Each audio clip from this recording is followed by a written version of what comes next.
सभी विद्यार्थियों को मेरा नमस्कार। कक्षा 12 के लिए हम आज नया टॉपिक प्रारंभ करने जा रहे हैं। कक्षा 12 में जो टेक्स्ट बुक है फ्लेमिंगो में पोइट्री है। तो पोइट्री में 6 पोइम्स हैं। तो उनमें से एक पोइम आपके पाठ्यक्रम में से हटा दी गई है और शेष जो 5 पोइम्स हैं उनमें से अब की बार आपको व्याख्या लिखने को आएगी परीक्षा में। व्याख्या को कहते हैं एक्सप्लेनेशन। तो एक्सप्लेनेशन का जो क्वेश्चन आएगा ये आएगा 6 अंकों का। अब 6 अंकों का ये क्वेश्चन बहुत इंपॉर्टेंट है। तो 6 में से जैसा कि मैंने आपको बताया कि एक पोइम तो हटा दी गई है। अब शेष जो 5 पोइम्स हैं तो मैं आज क्रम से आपको शुरू कर रहा हूँ। तो आज जो फर्स्ट पोइम है माई मदर एट 66, जिसकी पोइटेस कवियत्री हैं कमला दास। तो किस प्रकार से आपको ये 6 नंबर का क्वेश्चन सोल्व करना है, किस प्रकार से आपको व्याख्या करनी है। तो बहुत सारे स्टूडेंट्स को इसमें परेशानी होती है, ओरिजिनल व्याख्या लिखने में दिक्कत होती है।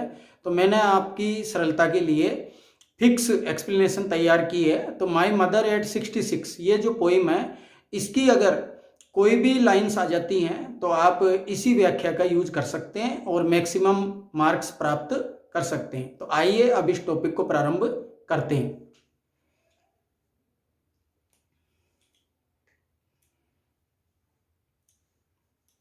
तो देखेंगे डियर स्टूडेंट्स कि आज का टॉपिक है explanation with reference to the context. अथवा में आएगा, 2 में से कोई भी एक आपको करना है। अब पोइम जो 1 है कक्षा 12 में फ्लेमिंगो पोइट्री में, उसका नाम है माई मदर एट 66 और इसकी जो पोइटेस है कवित्री महिला है इसलिए पोइटेस है। अगर पुरुष होता तो पोइट कवि, तो इसकी जो पोइटेस है उनका नाम है कमला दास। 6 नंबर का एक क्वेश्चन आएगा। अब बहुत इजी वे में आपको ये समझना है और ये जो पंक्तियां हैं इनकी आपको लर्निंग कर लेनी है। और माई मदर एट 66 की पंक्तियां अगर आपको दिखाई देती हैं तो आप ये व्याख्या कर सकते हैं और मैक्सिमम मार्क्स प्राप्त कर सकते हैं। तो अब इसको प्रारंभ करते हैं। तो जब भी हमको व्याख्या का प्रश्न करना है तो सबसे पहले नंबर 1 पे लिखना है रेफरेंस। रेफरेंस का हिंदी अर्थ होता है संदर्भ। रेफरेंस के अंदर ये फिक्स लाइन्स हैं कि these lines have been taken, ये पंक्तियां ली गई हैं फ्रॉम दी पोइम, कविता से। इसके बाद में सिंगल इन्वर्टेड कोमा में आपको कविता का नाम लिख देना है। ये सिंगल इन्वर्टेड कोमा प्रारंभ हुआ और यहाँ पर ये समाप्त हुआ। यहाँ पे आपने कविता का नाम लिख दिया my mother eight 66 full stop. इसके बाद में इट इज रिटन बाय, अब बाय के बाद में इसकी जो कवित्री है कमला दास वो नाम आपने लिख दिया सिंगल इन्वर्टेड कोमा में। कैपिटल लेटर्स का ध्यान रखते हुए, जैसे अभी कमला दास है तो कमला का के, दास का डी, ये कैपिटल में आएगा। या इधर पोइम का नेम है तो जैसे माई का एम, मदर का एम, अब एट का ए तो स्मॉल है, 66 तो ये एस कैपिटल है और ये जो अगला एस है ये स्मॉल आएगा। तो इस प्रकार से डियर स्टूडेंट्स आपको सेट कर देना है रेफरेंस। इसके बाद में अगला पॉइंट आता है नंबर 2 कॉन्टेक्स्ट। कॉन्टेक्स्ट को हिंदी में कहेंगे प्रसंग। अब ये मैंने आपके लिए इतनी सरलता से तैयार की है कि जो लाइनें कॉन्टेक्स्ट में आएंगी वही लाइनें एक्सप्लेनेशन में रिपीट हो रही हैं, केवल कुछ लाइनें एक्सप्लेनेशन में बढ़ रही हैं जो आपको अलग से लर्न करनी है। तो अब प्रारंभ करते हैं कॉन्टेक्स्ट। कॉन्टेक्स्ट जिसका हिंदी अर्थ होता है प्रसंग के इन दीज लाइन्स, इन पंक्तियों में दी पोइटेस सेज, कवित्री कहती है दैट की सी इज ट्रेवलिंग, वो यात्रा कर रही है इन ए कार, एक कार में, विद हर मदर, अपनी माँ के साथ, और टू कोचीन एयरपोर्ट, एयरपोर्ट जा रही है, उसको कोचीन जाना है, कोचीन सिटी का नाम है। फिर फुल स्टॉप, ये लाइन समाप्त हो गई। सी लुक्स एट, वो देखती है हर ओल्ड मदर्स, अपनी जो वृद्ध माँ है उसका रिंकल्ड, झुर्रीदार एंड कलरलेस, रंगहीन फेस, चेहरा, फुल स्टॉप। फिर इसके बाद में है कि सी वाज वेरी वरीड, वो बहुत चिंतित थी। सी थॉट, उसने सोचा, दैट की her mother had become very old, कि उसकी माँ बहुत वृद्ध हो चुकी थी, and her end was near, और उसका अंत निकट था। तो ये जो लाइन्स है इनकी आपको फिक्स लर्निंग कर लेनी है कॉन्टेक्स्ट में। अब आपकी सरलता के लिए मैंने इसको इस प्रकार से तैयार किया है कि कॉन्टेक्स्ट का मैटर तो छोटा होता है और एक्सप्लेनेशन में उससे ज़्यादा पंक्तियां लिखी जाती हैं। तो जो लाइनें कॉन्टेक्स्ट में हैं वो लाइनें आपको एक्सप्लेनेशन में भी काम आ जाएंगी और कुछ ही लाइन्स आपको इसमें ऐड करनी है। तो अब देखते हैं एक्सप्लेनेशन। तो देखिए एक्सप्लेनेशन, जिसको हिंदी में कहते हैं व्याख्या, कि इन दीज लाइन्स, इन पंक्तियों में द पोइटेस सेज दैट, कवित्री कहती है कि सी इज ट्रेवलिंग, ये लाइन ऊपर भी आ चुकी थी कॉन्टेक्स्ट में कि वो यात्रा कर रही है इन ए कार में विद हर मदर, अपनी मदर के साथ, टू कोचीन एयरपोर्ट, कोचीन जाने के लिए एयरपोर्ट जा रही है अपने माता पिता के घर से। ये लाइन आपने इधर लर्न कर ली तो ये लाइन ऐसे कैसे काम आ जाएगी। आगे, she is sitting beside her, वह अपनी माँ के बगल में बैठी है कार में।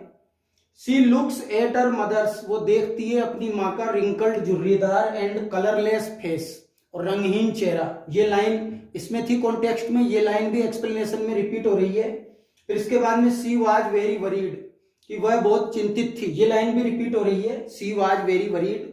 इसके बाद में ये लाइन इसमें नई ऐड हो रही है कि दी पोइटेस, कवित्री, ट्राइज, प्रयास करती है, कोशिश करती है, टू डाइवर्ट, मोड़ने का, हर अटेंशन, अपना ध्यान, बाय लुकिंग, देख करके, out of the cars window, car की खिड़की के बाहर। अगर वो कार के अंदर देखती है तो उसे उसकी माँ का चेहरा दिखाई देता है, जो कि वृद्ध है, अशक्त हो चुकी है, उसको लगता है कि उसकी माँ का अंत निकट है, तो वो अपने अटेंशन को डाइवर्ट करने के लिए कार से बाहर देखती है, विंडो के आउट।